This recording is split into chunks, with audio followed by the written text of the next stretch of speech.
Welcome to concept minds. कैसे हैं आप सभी लोग? उम्मीद है ठीक होंगे। तो चलिए आज हम लोग अपने इस एथिक्स में आगे कंटिन्यू करते हैं और आज का जो टॉपिक है वो है एटीट्यूड फॉर्मेशन एंड चेंज। पिछले क्लास में हम लोगों ने देखा कि व्हाट इज एटीट्यूड, एटीट्यूड होता क्या है, ठीक है। फिर उसके बाद हमने एटीट्यूड के एबीसी मॉडल को देखा कि एबीसी मॉडल क्या होता है। फिर उसके बाद हमने ऑड एंड इवन एटीट्यूड क्या होता है वो देखा, ठीक है। उसके फिर बहुत सारे एग्जाम्पल्स भी हम लोगों ने देखे। अब आगे बढ़ते हैं कि जो हमारा एटीट्यूड है, जो हमारी अभिवृत्ति है, वो बनती कैसे है, उसका फॉर्मेशन कैसे होता है, और अगर कोई एग्जिस्टिंग एटीट्यूड है तो वो बदलता कैसे है, ठीक है। तो एटीट्यूड हमने क्या, एटीट्यूड होता क्या है ये क्या जाना था कि किसी भी वस्तु, विचार और घटना को देखने का जो आपका दृष्टिकोण है, जो आपका नजरिया है, वही क्या है, एटीट्यूड है आपका, ठीक है। आपका वे ऑफ थिंकिंग या आपका ओपिनियन ही आपका एटीट्यूड कहलाता है। अब आगे बढ़ते हैं कि एटीट्यूड फॉर्म कैसे होते हैं। एटीट्यूड फॉर्मेशन, एटीट्यूड फॉर्मेशन के ये कुछ फैक्टर्स हैं जो आपके एटीट्यूड को पैदा करते हैं, उसको ओरिजिन करते हैं। जैसे सबसे पहला है सोशलाइजेशन, समाजीकरण। तो सोशलाइजेशन होता कैसे, जैसे कोई एक बच्चा पैदा हुआ तो सबसे पहले वो एक फैमिली के अंदर होता है, तो फैमिली के अंदर सोशलाइजेशन सीखता है, ठीक है। फिर उसके बाद वो बच्चा स्कूल जाता है तो स्कूल में भी सोशलाइजेशन सीखता है, और उसके बाद वो सोसाइटी में भी पार्टिसिपेट करता है तो वहां पर भी सोशलाइजेशन सीखता है। हम लोग देखेंगे ये क्या होता है, आगे देखेंगे। दूसरा है एक्सपीरियंस, अपने पर्सनल एक्सपीरियंस से भी हमारे थॉट और हमारा एटीट्यूड बनता है, ठीक है। हम जैसा एक्सपीरियंस करते हैं सोसाइटी में, फैमिली में, स्कूल में, वैसा ही हमारा नजरिया या वैसा ही हमारा दृष्टिकोण बन जाता है, ठीक है। जैसे अगर घर में रोज रोज झगड़े होते हैं तो हमारा एटीट्यूड थोड़ा निगेटिव बन जाता है। घर में अगर पैट्रियार्की है, पिता का रोल बहुत महत्वपूर्ण है और पिता का डोमिनेंस है, तो हमारी सोच भी पैट्रियार्की वाली हो जाती है, ठीक है। तो ये एक्सपीरियंस है। तीसरा है अवलोकन, ऑब्जर्वेशन। हम बहुत सारी चीजें महसूस भी करते हैं, सामने आसपास देख रहे होते हैं सोसाइटी में क्या चल रहा है, हमारे आसपास क्या चल रहा है। हमें कभी कभी लगता है कि ये जो हो रहा है ये गलत हो रहा है, ये जो हो रहा है ये सही हो रहा है। तो जो हमें सही लगता है हम उसकी ओर आकर्षित हो जाते हैं और उसको अपने विचार में ढाल लेते हैं, और जो गलत हो रहा होता है उसके अगेंस्ट अपना एक थॉट डेवलप कर लेते हैं, ठीक है। ये सभी चीजें हम लोग आगे देखेंगे भी। अगला है कंडीशनिंग, शर्तबद्धता। शर्तबद्धता का मतलब है कि कोई कंडीशन हम पर इंपोज कर दी जाती है और धीरे धीरे वो हमारी आदत बन जाती है। और फिर उसके बाद है कॉग्निटिव डिजोनेंस, संज्ञानात्मक असंगति। मतलब हम जानते हैं कि यह गलत है, फिर भी हम उसको करते हैं और उसको करने के लिए लॉजिक भी ढूंढ लेते हैं और धीरे धीरे वो हमारे बॉडी का हैबिट बन जाता है। तो ये होते क्या है, चलिए एक एक करके डिस्कस करते हैं। सबसे पहले आते हैं सोशलाइजेशन। सोशलाइजेशन जिसमें हमने देखा कि एक चाइल्ड है, वह फैमिली में आता है, वह स्कूल भी जाता है और वह सोसाइटी में भी आता है। फैमिली में वो क्या सीखता है, पॉजिटिव रूप से रिस्पेक्ट एल्डर्स, परिवार में बड़ों का सम्मान करना सीखता है। तो वो वैल्यू, वो एटीट्यूड उसके अंदर डेवलप हो जाता है कि बड़ों को हमेशा सम्मान करना चाहिए। अगर फैमिली में बड़ों को सम्मान किया जाता है तो वहां से बड़ों को सम्मान करना सीख जाता है। दूसरा क्लोजनेस, फैमिली के लोग आपस में, पापा, चाचा, ताऊ जो भी हैं, सभी आपस में एक दूसरे से क्लोज हैं, तो वह भी क्लोजनेस सीख लेता है कि ये मेरे ब्लड रिलेशनशिप के लोग हैं, इनसे हमेशा क्लोज रहना चाहिए। ऐसा एटीट्यूड वो डेवलप कर लेता है। कोलेक्टिवाइजेशन, सामूहिकता सीखता है, देखता है कि फैमिली के सभी लोग मिल करके कोई एक काम कर रहे हैं तो वह भी मिल करके काम करने में बिलीव करने लगता है, ठीक है। उसके साथ साथ रिस्पॉन्सिबिलिटी, वो देखता है कि घर के जो बड़े बुजुर्ग हैं या जो एल्डर्स हैं वो पूरे घर की रिस्पॉन्सिबिलिटी लेते हैं, तो मैं भी अगर बड़ा होऊंगा तो मुझे भी घर की रिस्पॉन्सिबिलिटी लेनी होगी। तो ये एटीट्यूड उसके अंदर डेवलप हो जाता है। उस तरीके से मोरालिटी, घर में दादा दादी हैं तो वो उसको नैतिक कहानियां सिखाते हैं, उसके साथ बहुत अच्छे अच्छे मोमेंट्स शेयर करते हैं, पुरानी पुरानी बातें बताते हैं, और इस तरीके से उनके साथ रह करके वो मोरालिटी भी सीखता है, ठीक है। तो ये पॉजिटिव्स होते हैं घर के अंदर। निगेटिव्स भी होता है घर के अंदर, बहुत सारी नकारात्मक चीजें भी वह सीखता है। जैसे पैट्रियार्की, अगर घर में पैट्रियार्की है, डिसीजन मेकर फादर हैं, तो वह भी उसके दिमाग में भी आता है कि जब मैं फादर बनूंगा तो मैं डिसीजन मेकर बनूंगा, ठीक है। वो देखता है कि घर में जो लड़कियां हैं उनके साथ लड़कों को प्रेफरेंस दिया जाता है, तो वो उसके अंदर डेवलप हो जाता है कि अच्छा लड़कों को प्रेफरेंस मिलना चाहिए, ये एटीट्यूड उसके अंदर डेवलप हो जाता है। ठीक है, कि लड़के लड़कियों से सुपीरियर हैं, ऐसा थॉट उसके अंदर, ऐसा एटीट्यूड डेवलप हो जाता है। उस तरीके से डोमिनेशन सीख जाता है। देखता है कि घर में अगर मेल का, परिवार के जो मेल लोग हैं, पुरुष हैं, उनका डोमिनेंस है, उनका दबाव है, तो वह भी खुद अगर मेल है तो वह क्या सीख जाता है कि मेरे अंदर भी डोमिनेंस होना चाहिए। अगर वो फीमेल है तो वो क्या सबमिशन सीख जाती है कि भाई घर के अंदर लड़कियों को कैसे दब करके, सहम करके, चुपचाप रहना चाहिए, ये उसका एटीट्यूड वैसा बन जाता है। ठीक है, तो फैमिली में हम पॉजिटिव और नेगेटिव दोनों सीखते हैं। उसी के बाद जब हम स्कूल में आते हैं तो स्कूल में क्या सीखते हैं बच्चे, स्कूल में क्या सीखते हैं, कैसा एटीट्यूड, पंक्चुअलिटी, क्योंकि ऑन टाइम स्कूल जाना है, क्लास ऑन टाइम खत्म हो जाएगी, टाइम टाइम पर शेड्यूल चेंज होगा, तो इस तरीके से वह पंक्चुअल होना सीख जाता है। तो वह पंक्चुअलिटी उसके एटीट्यूड में डेवलप हो जाती है। फिर टाइम मैनेजमेंट, टाइम पे क्लास जाना है, टाइम पे अपने टास्क को पूरा करना है, टाइम पे बार बार घंटी चेंज हो रही है, ठीक है, अलग अलग टाइम पे अलग अलग टीचर आ रहे हैं, तो उसी के अकॉर्डिंग यह भी टाइम मैनेजमेंट सीखने लगता है बच्चा भी। उसके बाद नेशनलिज्म, स्कूल में नेशनल फंक्शंस होते हैं, 26 जनवरी और 15 अगस्त के ऐसे त्योहार होते हैं, राष्ट्रीय उत्सव होते हैं, इससे वो नेशनलिज्म का भी एटीट्यूड डेवलप कर लेता है, उसमें राष्ट्रवाद डेवलप हो जाता है। ठीक है, उसके बाद एथिक्स, स्कूल के सिलेबस में बहुत सारे नैतिक मूल्य सिखाए जाते हैं, महान नेता, प्रशासक, ये सब के कहानियां, ये सब कहानियां बताई जाती है, स्कूल में सिखाई जाती हैं, तो वो वहां से इथिकल वैल्यूज भी सीख लेता है। ठीक है, और जेंडर सेंसिटिविटी, ठीक है, तो जेंडर सेंसिटिविटी कैसे सीख लेता है, देखता है कि स्कूल में लड़का लड़की सभी साथ मिलकर के पढ़ रहे हैं, ठीक है, तो जब सभी साथ मिलकर के पढ़ रहे हैं तो वो घर के अंदर उसने देखा था घर के अंदर भेदभाव हो रहा है मेल एंड फीमेल में, लेकिन स्कूल में नहीं हो रहा है, और उसका ज्यादा टाइम अब स्कूल में बीत रहा है, तो वह यह सीखने लगता है कि नहीं, मेल फीमेल में कोई अंतर नहीं है, लड़का लड़की में कोई अंतर नहीं, सभी एक ही हैं। तो वहां से वह जेंडर सेंसिटिव और जेंडर न्यूट्रल होने लगता है, यह भी उसके अंदर एटीट्यूड डेवलप हो जाता है। स्कूल के अंदर भी कुछ गलत अगर संगत हो जाए तो वह गलत एटीट्यूड भी डेवलप हो जाता है, लेकिन सामान्यतः स्कूल में उसको ये सारी पॉजिटिव एटीट्यूड उसका डेवलप होती हैं। फिर उसके बाद बच्चा स्कूल के बाद जब घर आता है तो फिर घर से बाहर निकल करके सोसाइटी में खेलने जाता है, तो वहां पर जाता है तो वहां पर क्या क्या सीखता है, तो वहां पर बहुत सारे पॉजिटिव वैल्यूज, पॉजिटिव एटीट्यूड सीखता है, जैसे रेशनल होना, भेदभाव नहीं करना, सब जाति के बच्चे, सभी धर्म के बच्चे मिलकर के आपस में खेल रहे हैं, तो वहां से वो रेशनैलिटी सीखता है, निष्पक्षता सीखता है।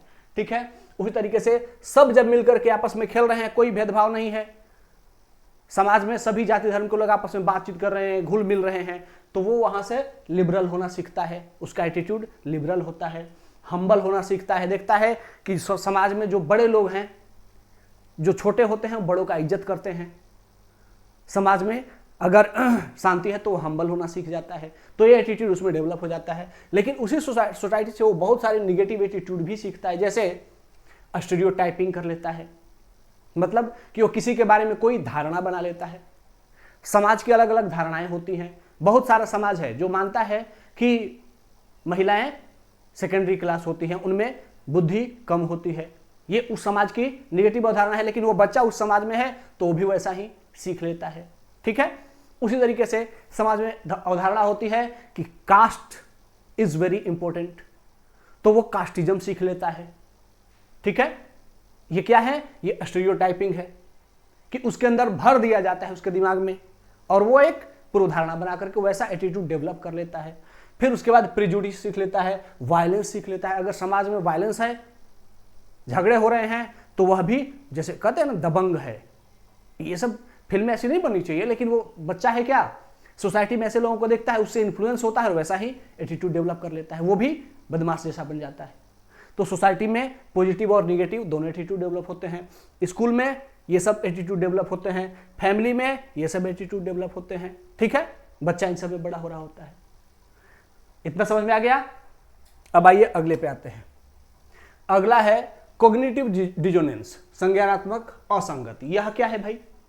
यह आपके एटीट्यूड को कैसे बनाता है? जैसे जब आपके बिलीफ में और आपके बिहेवियर में कंट्रास्ट हो जाए, लड़ाई हो जाए, मतलब जो आप विश्वास करते हैं और जो आपकी आदत है दोनों में अंतर हो, दोनों एक दूसरे के अगेंस्ट हो, तब आप एक नया एटीट्यूड डेवलप करते हैं। उसको एग्जांपल से समझ लीजिए। जैसे अगर कोई स्मोकर है, वो जानता है कि स्मोकिंग इज हार्मफुल, तो उसको बिलीफ क्या है, उसकी मान्यता क्या है? वो जानता है कि smoking is harmful to health, ठीक है, सिगरेट पीना या धूम्रपान स्वास्थ्य के लिए हानिकारक है। लेकिन बिहेवियर में क्या करता है? वो कंटिन्यू टू स्मोक, फिर भी वो सिगरेट पीना जारी रखता है। और उसके लिए रिजोल्यूशन क्या ढूंढ के लाता है? मतलब वो अपने सिगरेट पीने को कंटिन्यू रखने के लिए, उस एटीट्यूड को बनाए रखने के लिए लॉजिक क्या ढूंढता है कि माई grandfather smoked until 90 and lived a full life.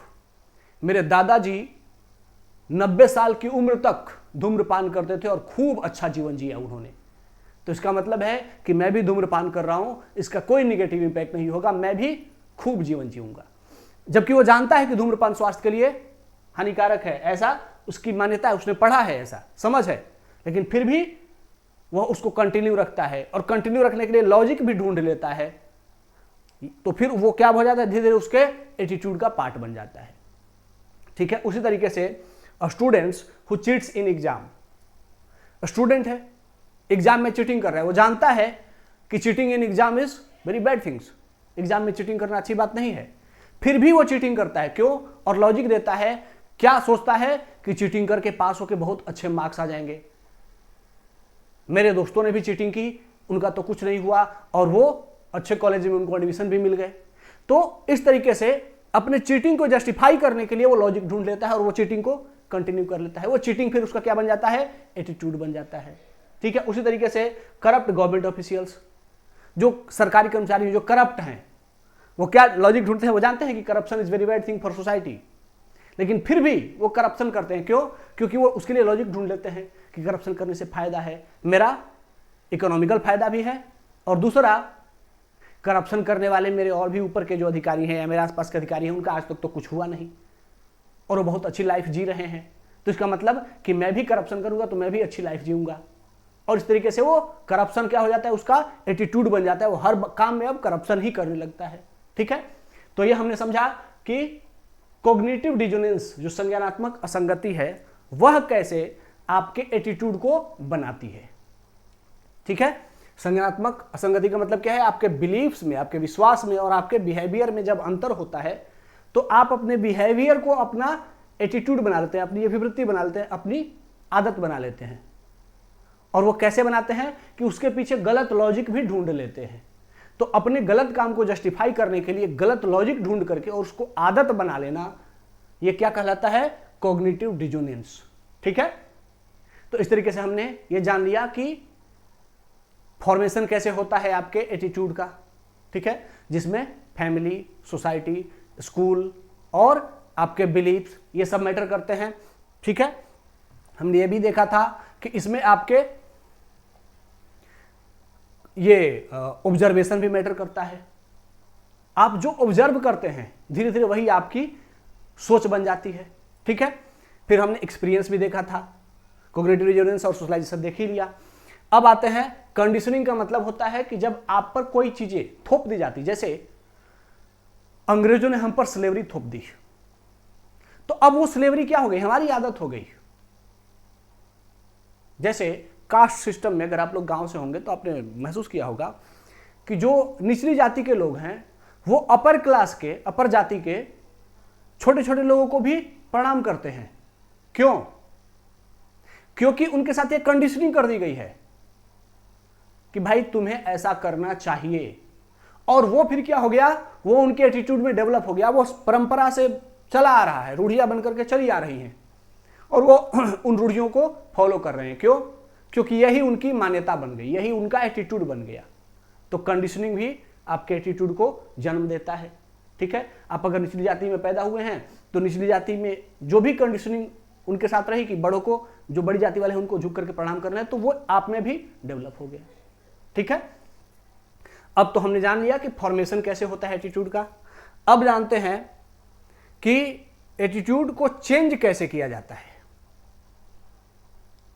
अब पहले से आपका कोई एक एटीट्यूड है, आपकी अभिवृत्ति है, आपका दृष्टिकोण है, तो उसको अब कैसे बदला जाएगा। उसमें सबसे पहला आता है परसुएशन, मतलब समझाना बुझाना। यह भी बड़े काम की चीज है। जैसे स्वच्छ भारत मिशन जो भारत में सक्सेसफुली भारत ने इंप्लीमेंट किया, इसको जो ओपन डेफिकेशन फ्री हुआ इंडिया, खुले में शौच मुक्त हुआ। पहले क्या था, लोगों का एटीट्यूड होता था कि सुबह उठना है, पानी वानी पी करके और लोटा लेकर के निकल जाना है। चले गए बाहर जाकर के खेत में, ओपन डेफिकेट किया, गंदा कर दिया। अब ये क्या बन गया था, वो आदत बन गई थी, वो हैबिट का पार्ट था, वो उनका एटीट्यूड था कि बाहर ही जाना है। लेकिन गवर्नमेंट ने एक इनिशिएटिव शुरू किया, स्वच्छ भारत मिशन, और उसमें सरकार ने क्या किया, बहुत सारे एम्बेसडर अपॉइंट किए कि भाई ये हमारे मैसेंजर हैं, ये पूरे गांव में जाकर के समाज के लोगों को जागरूक करेंगे, बोलेंगे कि नहीं करना चाहिए ऐसे।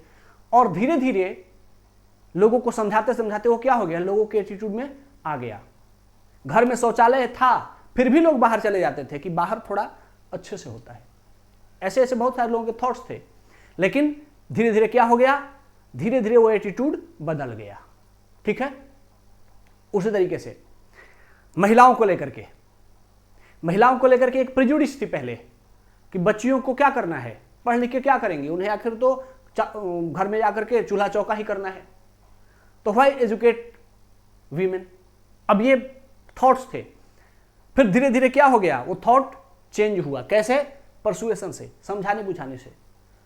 सोसाइटी को समझाया गया कि नहीं नहीं, बच्चियों को भी पढ़ना जरूरी है, they are part of society, they are leaders of society, they are leading the society, they are changing the society.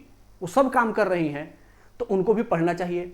फिर समझा बुझा करके लोगों ने धीरे धीरे, और आज एटीट्यूड बदल गया है। आज हर लड़की स्कूल जा रही है। ठीक है। दूसरा है एजुकेशन एंड अवेयरनेस। ये वाला क्या है, जब आप एजुकेट होते हैं, अवेयर होते हैं, तो आपके विचार बदल जाते हैं।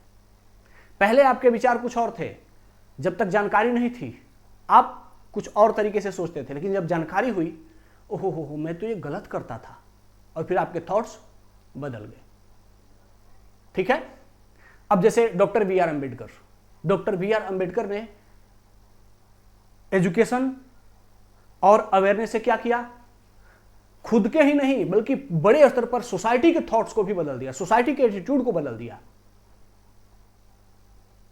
तो एजुकेशन एंड अवेयरनेस आपके थॉट्स को बदलती है। उसके बाद आता है एक्सपीरियंस। पर्सनल एक्सपीरियंस से भी थॉट्स बदल जाते हैं। अब पर्सनल एक्सपीरियंस में कैसे, कि जैसे अगर आपने कभी भी यह महसूस किया है कि बाहर जा रहे हैं और एक प्रेजुडिस लेकर के कि जो बाहर रेहड़ी पटरी वाले या फिर छोटे रिक्शा वाले, ये लोग बुरे होते हैं, चोर होते हैं, सपोज करो ऐसा प्रेजुडिस है, और बहुत सारे लोगों का है भी। ठीक है। अचानक से आप गए और आपका कोई पर्स किसी रिक्शा में छूट गया और उसमें 1 लाख रुपए थे। बाद में आप घर आए, बहुत परेशान हुए, मेरा 1 लाख रुपए डूब गया, गायब हो गया, आप कहां से ढूंढूं। फिर आप गए पुलिस थाने में। वहां जब गए तो वहां देखा कि वही रिक्शा वाला वहां पर पुलिस थाने में खड़ा है और आपका जो वो पर्स था वो वहीं पर रखा हुआ है। फिर आप जब पहुंचे तो रिक्शा वाले ने आपको पहचान लिया और कहा कि पुलिस को बोला कि हाँ इनका ही है, और आपका पर्स आपको वापस मिल गया। अब आपके थॉट्स बदल गए, अरे वाह, मैं तो क्या इन लोगों को बहुत समझता था कि गरीब हैं तो चोर होंगे, चुरा लेंगे, लेकिन ये तो कितने ईमानदार निकले। गरीबी है फिर भी ईमानदारी है। तो अब आपका थॉट्स क्या हो गया, बदल गया। तो जो एक्सपीरियंस होता है वो भी आपके थॉट्स को क्या करता है, वो भी एटीट्यूड को क्या करता है, बदल देता है। फिर इकोनॉमिक कंडीशन। अमीरी, जो अमीरी में पला है उसका एटीट्यूड अलग होगा, जो गरीबी में पला है उसका एटीट्यूड अलग होगा। लेकिन जब इकोनॉमिक कंडीशन बदल जाएगी, बहुत सारे लोग जब गरीब थे तो सिंपल लाइफ जीते थे, जैसे ही पैसा इनकम हो गया, रॉयल्टी बढ़ गई, खर्चे बढ़ गए, नए नए टाइप के शौक पाल लिए। तो ये क्या होता है, जैसे जैसे इकोनॉमिक कंडीशन बदलती है आपका एटीट्यूड भी बदल जाता है, आपका व्यवहार भी बदल जाता है, आपका दृष्टिकोण भी बदल जाता है। ठीक है, मीडिया एंड सोशल मीडिया। आज अगर हम अपने थॉट्स को यह मानते हैं कि हमारी थॉट्स स्वतंत्र है, तो ये एक छलावा है। We all are manipulising by media and social media. हमें मैनिपुलेट किया जा रहा है and we are getting manipulated. ठीक है, हमारा थॉट्स कहां से बनता है? सोशल मीडिया से। हम न्यूज देखते हैं, यूट्यूब पे कंटेंट देखते हैं, उससे हमारा थॉट बनता है और इस तरीके से हमारे थॉट्स को भी बदल दिया जाता है। ठीक है, जैसे सदियों से अंग्रेजों ने क्या किया, हमें हमारे थॉट को कहा कि देखो हम आए हैं, तुम्हारे ऊपर शासन करेंगे और तुम्हें मॉडर्नाइज करेंगे। उस तरीके से आज की मीडिया है, वह अपने प्रोपेगेंडा को दिखाती है और हम उसके अकॉर्डिंग अपने थॉट्स को डेवलप कर लेते हैं। ठीक है, बहुत सारे इवेंट्स हैं, तो ये सब आप समझते ही होंगे कि मीडिया और सोशल मीडिया भी हमारे थॉट्स को बदल देती है। उस तरीके से रोल मॉडल एंड लीडर्स। जब देश का लीडर बहुत स्ट्रांग होता है तो आपके अंदर भी वो स्ट्रांगनेस फील होती है। We are a very powerful country, वो रियलाइजेशन आपको हो जाता है। जैसे हमारे प्रधानमंत्री हैं, उनको लेकर के एक वर्ल्ड लीडर की इमेज है। ठीक है, कि is a very powerful world leader, तो वो इमेज हमें भी महसूस होती है कि नहीं, India is a very powerful country. ठीक है, जो हमारे विदेश मंत्री हैं एस जयशंकर, वो कहीं भी जाते हैं वेस्टर्न मीडिया में जाकर के और उनको सुना करके, उनको डांट करके चले जाते हैं। तो इस तरीके से हमें भी लगता है कि नहीं, अब हम भी वेस्टर्न से कम नहीं हैं, हमारा एटीट्यूड मजबूत हो गया। तो वो कहां से आया? रोल मॉडल एंड लीडर से आया। ठीक है, हमने गांधी जी को पढ़ा, हमने विवेकानंद को पढ़ा, बुद्ध को पढ़ा, वैदिक साहित्य पढ़े, भगवद गीता पढ़ा, इन सब से हमारे थॉट्स बदल जाते हैं। ठीक है, तो ये चीजें क्या करती हैं? हमारे एटीट्यूड को चेंज करती हैं। मुझे उम्मीद है आप लोगों को ये सब समझ में आ गया कि एटीट्यूड समय बदलता बनता कैसे है और फिर समय के साथ बदलता भी कैसे है। ठीक है, एज भी हमारे एटीट्यूड को बदल देता है। जैसे जैसे हमारा उम्र बढ़ता जाता है, हमारा विचार भी बदलते जाते हैं। ठीक है, तो ये सारे फैक्टर्स हैं जो हमारे एटीट्यूड को चेंज करते हैं। चाहे कोई भी एग्जाम लिख रहे हैं, यूपीएससी या यूपीसीएससी या कोई भी एग्जाम जिसमें कि इथिक्स है, उसमें एटीट्यूड फॉर्मेशन से लगातार हर साल लगभग क्वेश्चन रहता ही है। ठीक है, तो इसीलिए ये सब चीजों को जानना बहुत इंपॉर्टेंट था आपके लिए। मुझे उम्मीद है मैं आप लोगों को बहुत अच्छे तरीके से समझा पाया हूं और आगे लगातार आप लोग मुझसे जुड़े रहिएगा। तो एक बात तो श्योर ही है कि इथिक्स पे आपकी इतनी जबरदस्त कमांडिंग हो जाएगी कि फिर एथिक्स आपके लिए चुनौती नहीं रहेगा। ठीक है, तो चलिए आज के सेशन को यहाँ पर एंड करते हैं। मिलते हैं फिर एक नेक्स्ट सेशन में इससे आगे के टॉपिक के साथ। तब तक के लिए धन्यवाद। जय हिंद।